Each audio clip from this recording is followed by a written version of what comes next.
읽은 전도서 7장 14절 말씀 가지고 생각이 중요합니다. 생각이 중요합니다. 이런 제목으로 같이 은혜 나누기 원합니다.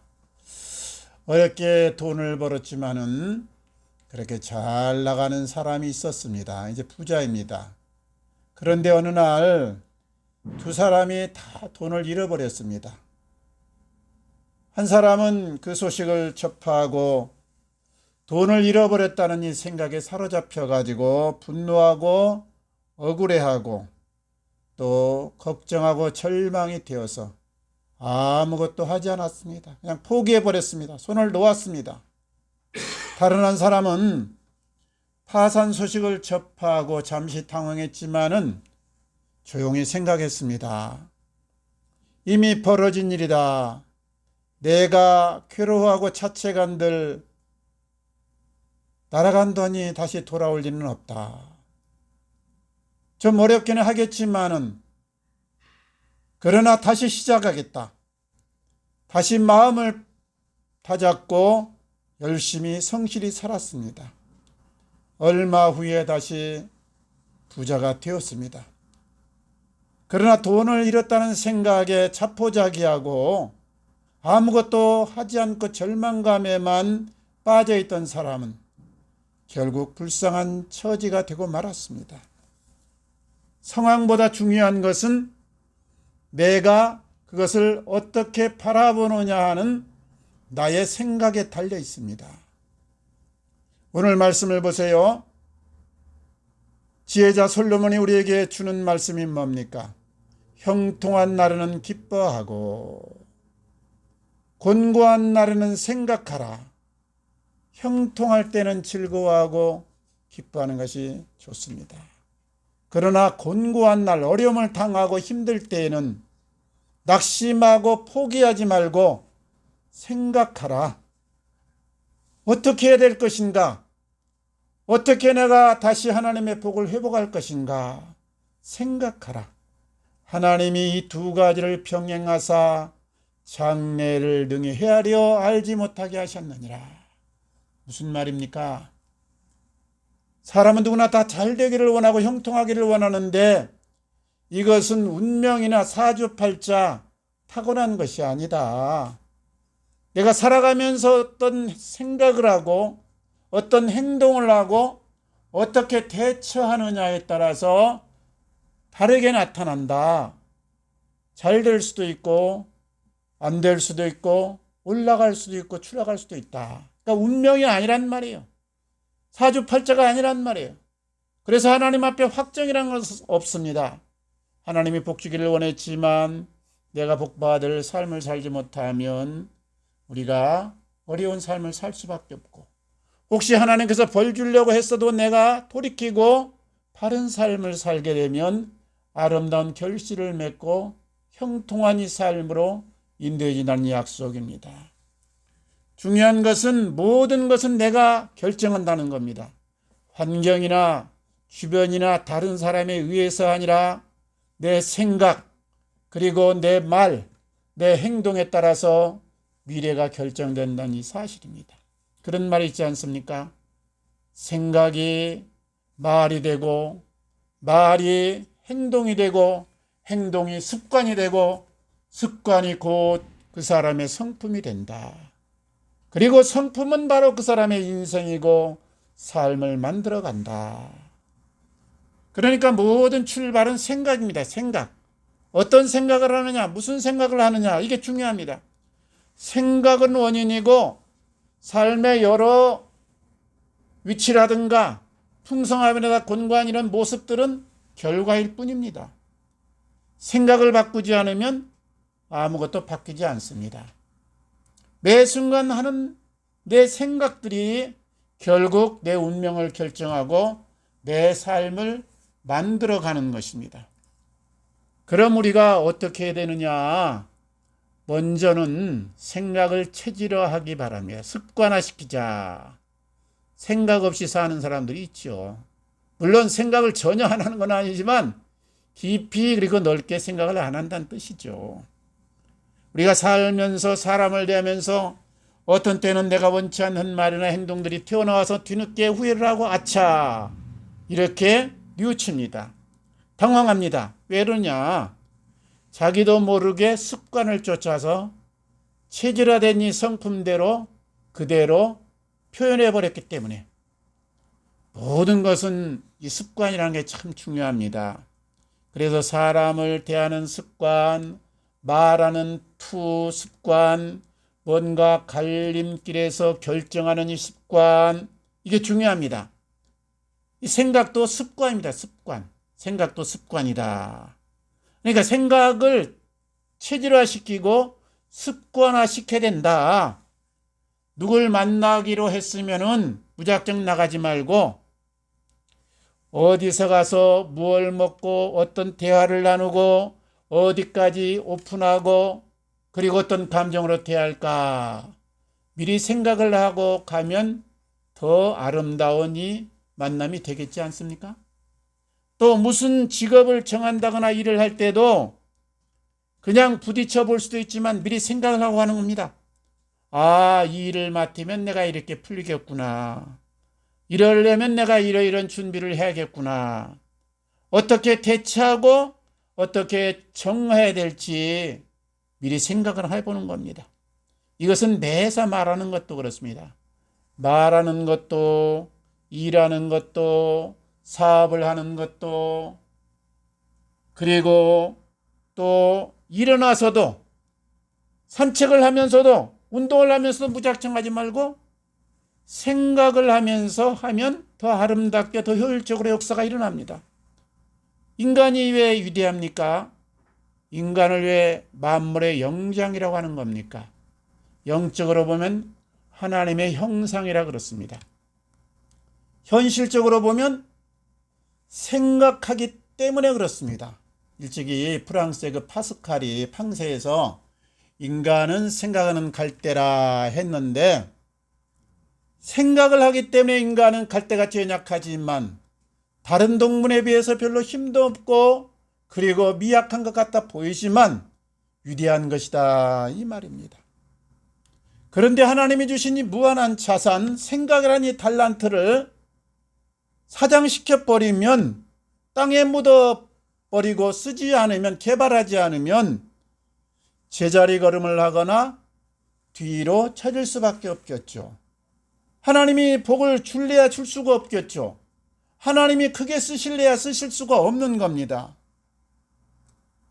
생각 없이 사는 것과 생각하며 사는 것은 다릅니다. 그러니까 누구를 만나든지 무슨 일을 하든지 무엇을 결정하든지 늘 생각하면서 좀 더 나은 방향으로 좀 더 아름다운 결과를 가져오도록 그렇게 사시기를 주님 이름으로 축원합니다.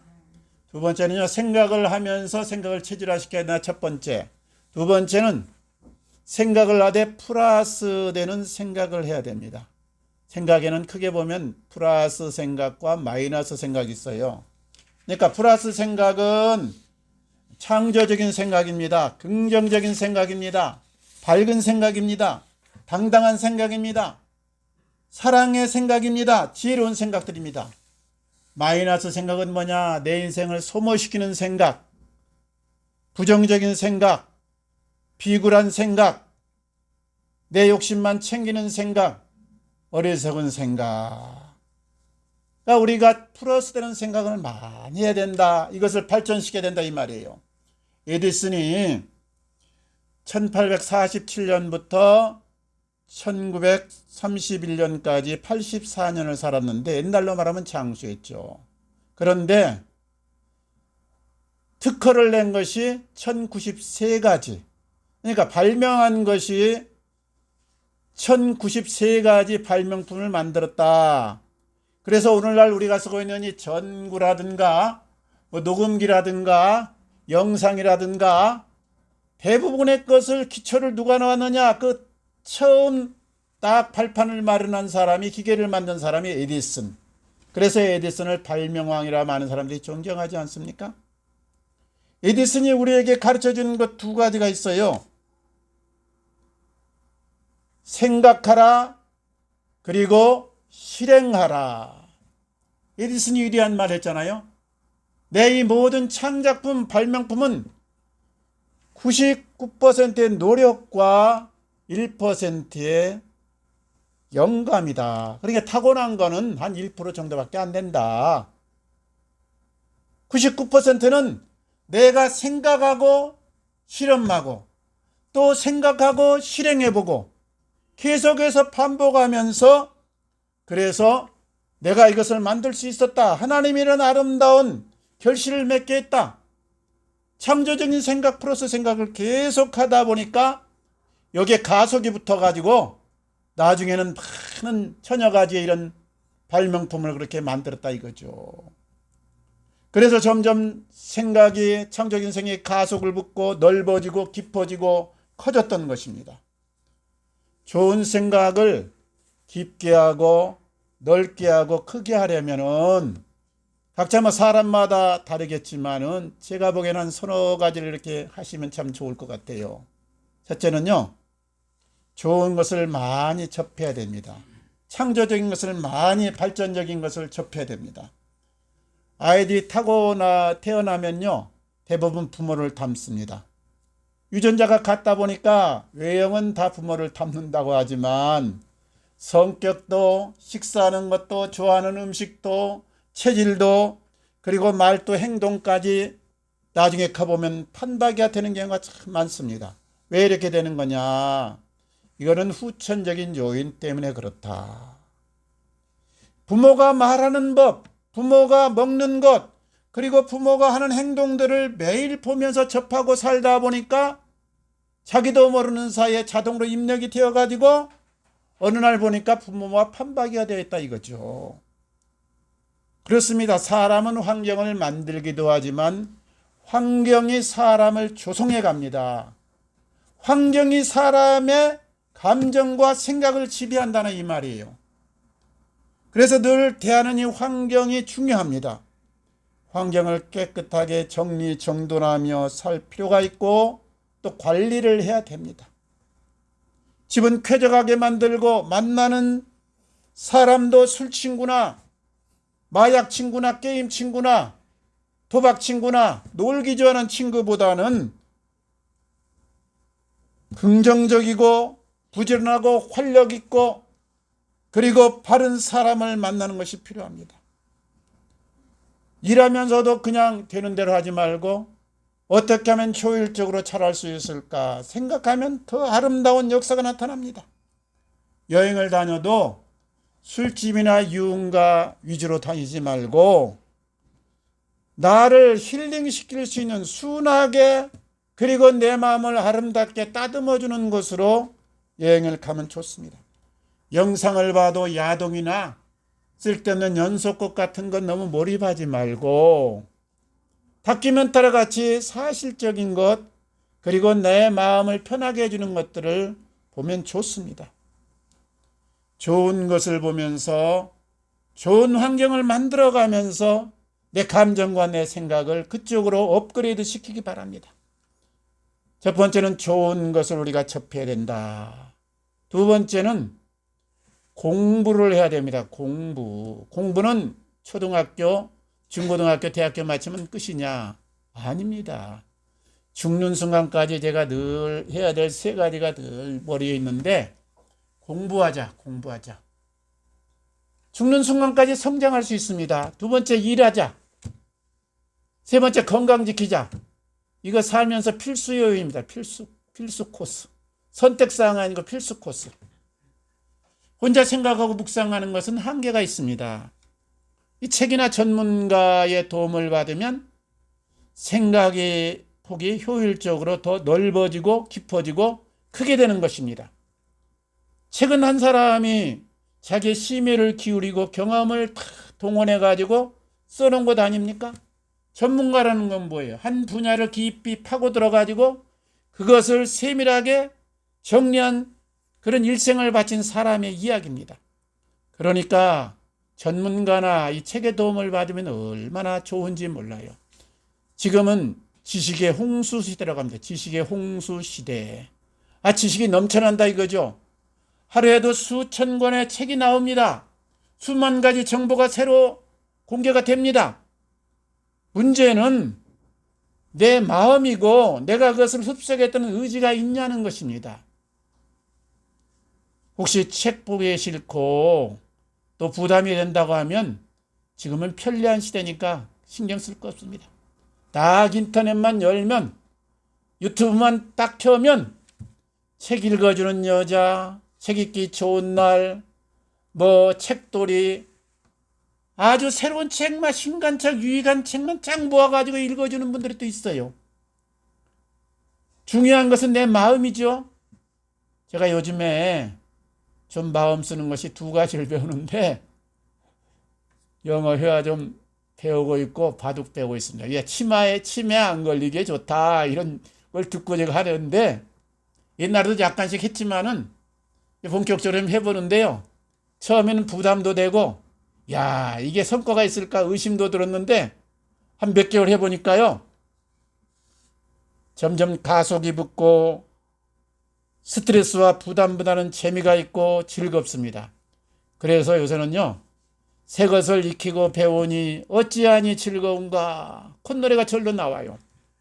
뭐든지 마찬가지인데 처음에는 하기 싫습니다. 운동 좋아하는 사람 누가 있습니까 사실. 일하기 좋아하는 사람 누가 있습니까? 새 것 배우기 좋아하는 사람 누가 있습니까? 그냥 억지로 결심하고 좋다고 하니까 믿고 시작하는 겁니다. 그러면 하나님이 우리 뇌 속에 길을 내면서 점점 반복하면 쉬워집니다. 나중에는 편해집니다. 즐겁습니다. 안 하면은 오히려 이상합니다. 그러면 아주 우리가 점점점 마음도 넓어지고 지식도 많아지고 생각의 폭이 넓어지고 깊어지고 커지는 겁니다. 그래서 즐거운 삶, 건강한 삶, 행복한 삶을 살 수 있는 겁니다. 늘 공부하고 익히심으로 넓고 깊은 생각의 주인공이 되시기를 주님 이름으로 축원합니다. 첫 번째는 우리가 좋은 것을 접하자. 두 번째는 우리가 공부하자. 세 번째는 하나님을 가까이 하기 바랍니다. 하나님. 우리 야고보서 1장 17절에 보면 온갖 좋은 은사와 온전한 선물이 다 위로부터 빛들의 아버지께로부터 내려오나니. 그러니까 세상에 살기에 좋은 것, 우리에게 유익된 것, 우리에게 아름답게 작용하는 것들은 다 어디로 오느냐? 하나님 아버지께로부터 온다 이거예요. 그러니까 나쁜 것들은 우리를 파멸시키고 우리에게 안 좋은 것들은 사탄 마귀로부터 오고 좋은 것들은 다 하나님 아버지께로부터 온다. 그러니까 어떻게 되어 있어요? 하나님 아버지를 가까이 하고 하나님 아버지와 동행하면 자연히 나도 하나님의 것을 같이 누릴 수 있지 않겠습니까? 하나님의 것이 내 것으로 흡수되지 않겠습니까? 우리는 육을 가졌기 때문에 육의 세계에 살고 있어요. 그래서 하나님을 가까이 한다 그러면 어떻게 감이 안 옵니다. 여러 가지로 생각했으면 제가 세 가지만 하나님 가까이 있는 방법 가르쳐 드릴게요. 첫째는요. 대자연의 품이 하나님입니다. 대자연의 품이 하나님이다. 우리는 일 때문에도 그렇고 편리성 때문에도 그렇고 안정성 문제 때문에 인공 구조물 속에서 사람들이 만들어 놓은 이 틀 안에서 많이 살아갑니다. 그러다 보니까 순수한 대자연을 접할 기회가 많지 않지요. 그래서 사람이 삭막해지기도 하고 그러다 보니까 쓸쓸해지기도 하고 때로는 생존 경쟁하느라고 살벌해지기도 하고. 근데 원래 하나님의 형상을 회복해야 됩니다. 하나님의 순수성을 마음을 회복해야 됩니다. 그러면 원래 하나님이 만들어 오는 곳으로 우리가 가야 됩니다. 그곳에서 대자연을 접하고 하나님의 순수한 작품을 대하고 그리고 동승물을 대하고 강과 산을 보면 우리 마음이 힐링이 되지 않습니까? 신앙이 없어도 마음이 편안해지고 뭔가 기분이 좋아지고 뭔가 새로운 지혜가 떠오른단 말이죠. 그래서 기회가 나면 또 여건이 허락되면 자연을 자꾸 가까이 하게 바랍니다. 두 번째는요. 하나님을 가까이 한다는 말은 교회를 가까이 하는 것을 말합니다. 교회는 뭡니까? 하나님의 임재를 상징하는 곳입니다. 하나님은 무서무지한 분이니까 어디나 다 계시지만 특별히 하나님의 마음은 교회에 있습니다. 교회에 하나님이 계신다. 그런데 이 교회라는 것은요, 구약교회처럼 어떤 성전이란 건물의 틀을 말하는 것이 아니고 오늘날 이 신약 성도들에게는 성도들의 모임을 말하는 겁니다. 그러니까 교회를 가까이 한다는 말은 성도들과 함께, 믿는 사람들과 함께 그렇게 교제하면서 함께 의논하면서 가치관을 공유한다는 걸 말하는 거죠. 두세 사람이 내 이름으로 모이는 그곳에 나도 함께 하겠다. 두세 사람으로 주님 이름으로 모이는 것을 함께 하겠다. 그러니까 불신자를 멀리 하라. 이것이 아니고요. 불신자의 문화, 그들의 가치관, 그들의 습관을 따라 살지 말고 믿는 자의 모습으로 살아라. 우리 성도는요, 두 나라의 시민권을 가진 존재입니다. 시민권이 하나만 있는 것이 아니고 두 나라의 시민권을 가졌다. 하나는 우리는 대한민국 시민이죠. 미국은 미국 시민이죠. 육을 가졌기 때문에 이 땅에 속한 나라가 있어요. 그런데 우리의 또 하나의 시민권은 하늘나라입니다. 하늘나라 시민권이 있어요. 그래서 현재는 이 대한민국에 살지만 장차는 하늘나라에 가서 하늘 시민으로 살게 됩니다. 그러니까 몸은 세상에 살기 때문에 현재는 대한민국이 법을 지키는 것이 맞습니다. 대한민국의 가치관을 따라 사는 것이 맞는데, 그러나 우리의 이 마음만은 하늘의 가치관으로 살아야 돼요. 하늘의 가치관. 하나님의 가치관으로 살아야 된다 이 말이에요. 그래서 늘 하나님을 가까이 해야 된다. 그래서 교회가 하나님의 이 전으로서 하나님을 가까이 합니다. 세 번째는요, 하나님의 말씀입니다. 하나님이 우리에게 어떻게 다가옵니까? 산신령처럼 다가옵니까? 도포를 입고 손오공처럼 날아옵니까? 아니에요. 하나님이 우리와 접하는 것은 말씀으로 다가옵니다. 말씀. 그러니까 때로는 감동 감화로 다가오시지만 하나님이 우리에게 직접적으로 역사하는 건 말씀이다. 하나님을 가까이 한다는 말은 다른 말로 해서 말씀을 가까이 하는 것을 말합니다. 하나님 말씀은 원본이 뭐냐? 신구약 성경 66권. 그러면 원본을 보기가 조금 어려울 때는 참고서를 보면 되는데, 참고서가 뭐냐? 성경 공부, 또 설교 말씀, 또 신학 해설, 이런 것이 다 참고서죠. 그러니까 우리가 하나님의 말씀을 가까이 하고 또 설교를 듣고 성경 공부를 하면 하나님을 깊이 알게 되고 하나님의 그 평화와 하나님의 지혜와 하나님의 그 공의와 사랑이 우리 마음에 깃들게 됩니다. 늘 하나님을 가까이 하심으로 승리하시기를 주님 이름으로 축원합니다. 이야기 하나만 하고 마치겠습니다. 이명우라고 있습니다. 이명우. 저 강원도에 사시는 분인데 횡성순복음교회 안수 집사님입니다. 이명우 집사님은 이제 금은방을 한 34년 하신 분이고, 아내분은 이제 요양사로서 노인복지관에서 요양보호사로 일하고 계신 분인데, 그 아들이 하나 있어요. 근데 중학교 다니면서 게임을 자꾸 합니다. 그러니까 공부 시간이 차츰 줄어들면서 부모 걱정이 되었죠. 그래서 야단도 치고 탁달도 하고 여러 가지로 가르쳐 보기도 했지만 말을 안 듣는 겁니다. 오히려 반응만 합니다. 어느 날 시편 127편을 읽는데 이런 말씀이에요. 태의 열매는 여호와의 주신 기업이요 그의 상급이로다. 자식은 장사의 수중의 화살 같으니 이것이 그 통에 가득한 자는 복되도다. 원수와 성문에서 말할 때의 수치를 당치 아니하리로다. 이 말을 묵상하는데 하나님께서 영감을 주는 거예요. 사랑하는 아들은 내가 준 상급이다. 네 아들처럼 함부로 대하지 말아라. 그래서 아들이 게임을 끝나고 나면 끌어안고 기도해줍니다.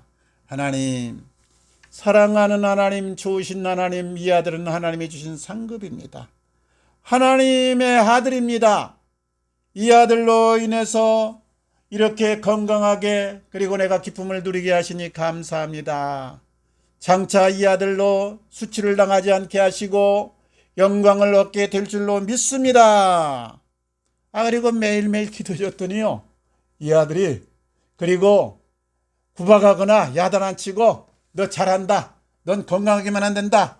칭찬해주고 안아줬더니요.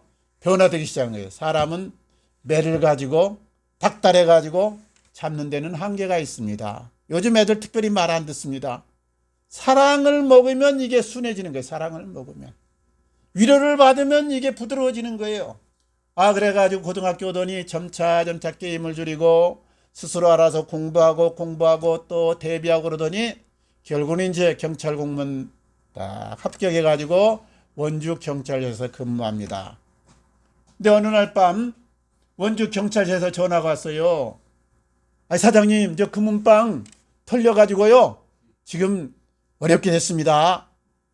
그래서 그냥 밤중에 자다가 일어나가지고 허겁지겁 가보니까 출입문도 깨지고 유리창도 깨지고 그냥 금은방에 보석 지내려는 걸 가져가느라고 그냥 유리 파편 그리고 보석들이 흩어져 있는 겁니다.